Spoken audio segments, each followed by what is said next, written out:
When it comes down to guys winning MVP since 1990, it's only 3 guys that won the MVP that wasn't top 10 in scoring. Do you know who those 3 guys were? Who were they? Steve Nash, Jokic, and Dirk Nowitzki. Now, Dirk Nowitzki. what do those guys have in common? I'll let it sit there and marinate. You think about it. What an absolute travesty of a statement to bring up. Since when did the MVP debate become a race issue? Absolutely reckless, false, unprofessional, and idiotic. Because Jokic on his way, likely winning a 3rd straight MVP. So what if he's not a top 10 scorer in the NBA? Does Perkins not understand? Jokic having one of the best offensive seasons the game has ever seen. Some of these takes just can't get any worse. What do they all have in common? Are you kidding me? Doubling down on that nonsense? Funny how Perk cuts off 1990, since Magic Johnson, who wasn't white, not top 10 in scoring in 2 of his 3 MVP years. Here's JG Redick calling out Perk on that nonsense. This idea that Dirk and Steve Nash were favored to win the MVP because they're white. First of all, you stop short at 1990. That was your cutoff point for players to win MVP not in the top 10 in points per game, which is a stupid stat to judge MVP on. This isn't middle school. 1990, Magic won it. In 89, Magic won it. 87, Magic won it. 87, he was 10th. 89, he was 15th. 90, he was 18th. We understand Perk's love for Joel Embiid. He can just make his argument case for Embiid being the leading scorer, averaging 33 a game, leading his team to one of the top records, while also elite on defense, and just leave it at that. And to say the voters favor Jokic being white and making this crazy assumption that 80% of MVP voters are white. When it comes to MVP voting, 80% of the voters are white American. 20% are others. I know that stat. If you want to talk about advanced stat, I do know that one. Alleging that they have a racial bias against black players, you even have news outlets covering his insane take. While the majority of NBA players are black, the last 33 MVPs, only 5 times did a white player win the MVP since 1990. That's 15% of the time. To say the media members have a bias. So from other media's perspective, Perk's simply not satisfied that it's not 33 out of 33 non-white players to win MVP, and his equality standards not met till none of the next 33 MVPs are white. Is that what Perk wants? To make his statements more embarrassing, ESPN came out with a statement that the media panel was actually more diverse. When Kendrick Perkins said 80% of NBA voters for the MVP award are white, the NBA publicly announces the voters each year, and after review, it is clear the panel is much more diverse than what was portrayed by Kendrick Perkins, and we wanted to make sure that we corrected that today. But first and foremost, this is not a political channel. No need to get into these super specifics. Now let's examine all the legit MVP candidates since 1990 who were in top 10 in scoring, but had extremely strong cases in winning the award, which would have angered Kendrick Perkins even more, since it only makes his lame arguments sound even more foolish. If Magic Johnson would have won MVP over Michael Jordan in 91, then Perk would have done the cutoff starting in 91 instead of 1990. Johnson, despite still being the second best player in the game, finished 26th in scoring for his 58-win Lakers. Jordan, the best in the game, best scorer, 61-win team, had a way stronger case over Magic, but if MJ wasn't in the league, Magic would have likely gotten the nod over second-year David Robinson. Put up over 19 points, 12.5 dimes, 7 boards, made guys like Sam Perkins, Vlade Divac, Terry Teagle, and AC Green super relevant. Still winning loads of games after Kareem retired, Johnson on pace to still contend for titles if he didn't get HIV. The 31-year-old led the Lakers in scoring every series before the finals, and a better scorer than giving credit for. The 5-game semis versus Golden State, Johnson put up nearly 26 points, 10 rebounds, 13 assists, knew when to turn it up. Of course he could have finished top 10 in regular season scoring, above guys like Alvin Adams if he decided to. How about being the 18th leading scorer in 1990 and winning MVP above 6th leading scorer Charles Barkley and 33.6 points leading scorer Michael Jordan? Johnson on a 63-win team, best record in the league. Go figure. The year before, Magic, the 14th leading scorer in 89, got the nod above Michael Jordan, 32.5 points. His 57 wins versus MJ's 47 win boast, not too difficult to comprehend. Penny Hardaway 1996 led Orlando to 60 wins. Fresh off a finals appearance, the 24-year-old actually received 2 first-place votes. Jordan's 72 win season, 21.7 point average, over 4 and 7, 2 steals, over 51% shooting. Penny's successful year would have allowed him to even win the award in some seasons based upon team success. With superstar teammate Shaq missing 28 games, Penny led the squad to a 20-8 record. Considered as Jordan's most deadly rival at the moment in time, at 6'7", lethal playmaking, nasty crossover and outside jumper, Penny was deemed a generational talent, the next natural evolution of a big point guard. The height, elite vision, shooting plus athleticism, having outside shooters in Dennis Scott, Nick Anderson and Brian Shaw, Penny won his second first-team All-NBA honors, having the slash and kick game or the lob threat to 24-year-old Shaq. Put the 96 Magic team in today's NBA, they probably win it all. Jordan even said he would pass the torch to Penny in an interview around the 96 All-Star break. When you came along, who have you been sizing up for the torch pass?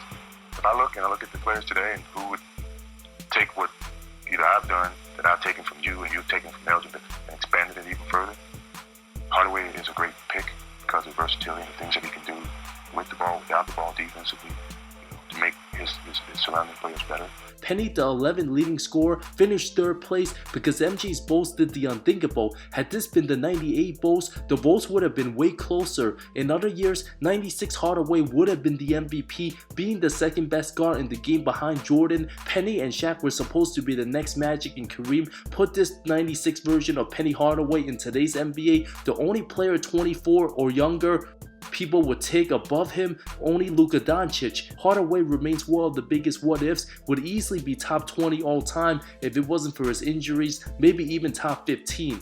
Gary Payton 1998 finished 3rd for the award behind Jordan and Malone. The glove led his team to 61 wins, averages of over 19 points, over 8 dimes, 2.5 steals, the second leading scorer, first team All-NBA, first team All-Defense, finished 2nd place right behind Dikembe Mutombo, short of 2 points, often overlooked. GP still has a case in the J. Kidd Stockton Nash and CP3 category, and even overshadowed by guys like Russ Westbrook. Payton went on to average 26 in the first round win over Minnesota, but lost to the 98 Lakers. Payton's super fearful, opposing point guards would be scared bringing up the ball against him. Made his biggest impact by getting under his opponent's skin, being one of the best playmakers while averaging around 20 a game, backed up every word he said. GP also the type of guy Kendrick Perkins would love to vote for over Jokic. Alonzo Mourning 1999, an absolute defensive specimen, finished 2nd place in MVP in the weak lockout year and had a strong case winning the award, only behind the reliable big name Karl Malone, fresh off 2 straight finals, one of the closest 3-man races. Mourning the 14th leading scorer, while the mailman 3rd and Duncan 6th. From 97 to 2000, Miami was a plus 10.4 points per 100 possessions with Zoe on the floor, overlooked by the Shaqs, the Hakeems, Ewings and Robinsons of the world. Not as great as those guys, but when everybody in the 90 got old, while Duncan and Kobe still young and Shaq was lazy throughout the lockout year, the hardworking Mourning led Miami to the #1 seed, only to get bounced in round 1, finished 3rd in MVP the following year, but had no chance to win it over Prime Shaq, the 7-time All-Star, one of the biggest top 75 snubs. Tim Duncan 2001, 14th in scoring, played all 82 games, Iverson missed 11, O'Neal missed 8. Looking back years later, Shaq was clearly the best player, but Duncan led San Antonio to the top record, 58 wins, secure home court advantage throughout the playoffs. AI carried the Sixers on his back. Duncan's case was being a better two-way player, having a way better second half after a slow start. AI for sure deserved it. Jason Kidd 2002, neck and neck with Duncan, one of the closest MVP races of the century. His first season in Jersey, averaged under 15 points, just 39% shooting, didn't shoot too well from the field despite his inefficiency and low scoring for a superstar. Those who watched the NBA in the 2000s truly understands Kidd's impact, by far the best player in terms of production. Then judging a guy on how he looked on the stat sheet, Kidd turned around this 26-win Nets without any big roster change other than being traded for the flashier, high stats on bad team Stephon Marbury. Kidd single-handedly changed the culture of the Nets franchise, the closest thing we've seen to Showtime Magic Johnson. Great at a lot of things, created easier opportunities for others, the one player who can truly elevate every below-average player and turn them into borderline stars. Many young fans who didn't watch Prime Kidd probably think Prime Westbrook was better than Kidd, but not a chance. The answer is undoubtedly Prime Jason Kidd led two of the most untalented teams to the finals when many wouldn't have been shocked if the 0-2 Nets were to miss the playoffs, turned Kenyon Martin into a one-time All-Star, made many believe Richard Jefferson would turn out to be a superstar, had to pass his prime Kerry Kittles, while Lucius Harris and Jason Collins became way more known than they should. Duncan Spurs won 58 games, 5th in scoring, while Kidd the 45th leading scorer, but his impact for any team just as valuable as anybody. Even Shaq O'Neal complimented Kidd after sweeping him in the finals. First of all, I want to say congratulations to Jason Kidd, the real MVP of the regular season. Jermaine O'Neal 2004, numbers of just 20 and 10, a defensive force, took 2 first-place votes from Prime KG. Without Garnett's incredible year, J.O. would have finished only behind Duncan. The best player on the best regular season team, 61 wins, super slow pace era. Despite his lack of efficiency, Indy true title contenders in the conversation as the third best power forward behind KG and Duncan, having ongoing debates between him versus Dirk Nowitzki. J.O. 16 in scoring in 04, while the 16th leading scorer for 2023, averaging 25 a game. His numbers very good for that era. Steve Nash, 42nd in scoring at just 15.5 points, but led the Suns from 29 wins to the best record in the league, 62 wins. Revolutionized how the league was going to be played, a master offensively, one of the most unexpected great free agent signings all time, caught everybody off guard, missed 7 games, team went 2-5 without him, the engine to the most exciting offense, from the 21st offense to easily number 1. While 06 the most controversial one, a 4-man race, Suns won 54 games without 26-point scorer Amari for pretty much the whole season. Nash's scoring improved, being the new face, turning around a different team with instant success. Nobody in their right minds thought Steve Nash or J. Kidd were the best players in the game, but certainly most valuable to their team. While Nash nearly won an MVP a third straight time, being the 27th leading scorer in 07, which he actually had a more efficient season. Even had Nash not win the 05 MVP, it would have gone to Shaq, who led Miami to number 1 in the East, instant contenders, while the Lakers crumbled without him, having a 22-game drop-off, while Dallas actually posted a better overall record by 7 games without Nash. The 33-year-old averaged just under 23 a game, 12th in scoring, but still one of the very best players. No longer prime Shaq, but a lot smarter, great at managing his minutes, put on his unstoppableness when needed, a lead on defense. There just was a stronger narrative for the Suns that likely gave Nash the slight edge over Shaq, but according to Kendrick Perkins' logic, Dirk Nowitzki or Amari Stoudemire should have been the 05 MVP, the 4th and 5th leading scorers at 26 a game, while Iverson, Kobe, and LeBron all won below 44 games. Dirk didn't even get a first place vote, Amari only had 1. Had Shaq won the 05 MVP, Perk wouldn't dare to make up with the bogus not top 10 scoring list for his criteria. Chauncey Billups 2006, the best player on the best regular season team, even had more first place votes than Nowitzki, averaged even fewer points than Nash, 18.5 a game, but shot over 43 from deep, better numbers than his overall field goal percentage. The perfect player to indicate how much more impactful than his stats actually posted. The leader on the non-superstar winning Pistons, 64 wins, made second team All-NBA, second team All-Defense, way better on that end than Nash. Guys like Russ Westbrook can post up all the insane numbers he wants, but Billups super composed, a great leader, not the one-on-one talent Russ is, but Chauncey's simply better suited for 5-on-5 ball, understood what it took to win games, the 32nd leading scorer that year. Rip Hamilton led Detroit in buckets.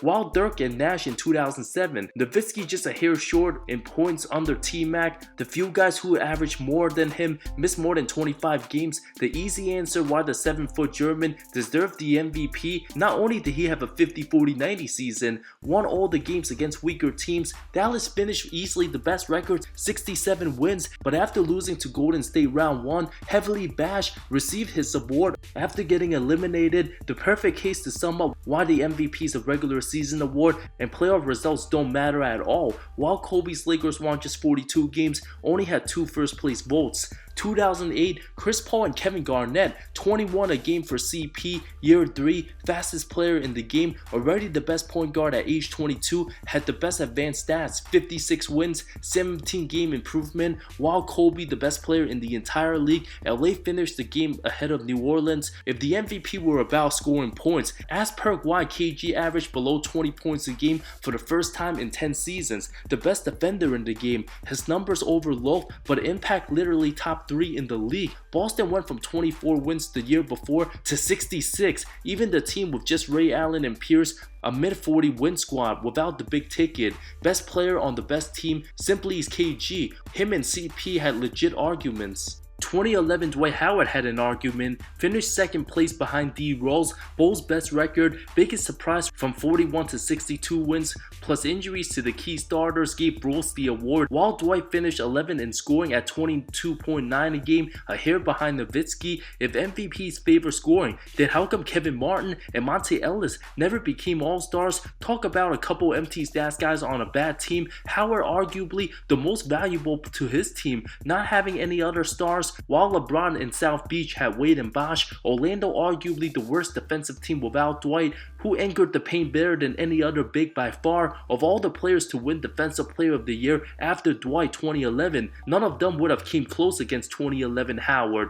After his time with Orlando, never truly reached his full potential. Honorable mentions includes 2014 Joakim Noah, who averaged 12.6 points, finished 4th place behind Durant, LeBron, and prime Blake Griffin. A weaker NBA with less superstars, Noah dominated on all ends without a healthy Rose, while 2012 and 2013 CP3 became a much more disciplined point guard compared to his New Orleans days. 2016 Kawhi Leonard 2nd place. If it wasn't for Curry's 73-win magical season, Defensive Player of the Year Kawhi, while only averaging 21 a game for the 67-win Spurs, would have gotten the award.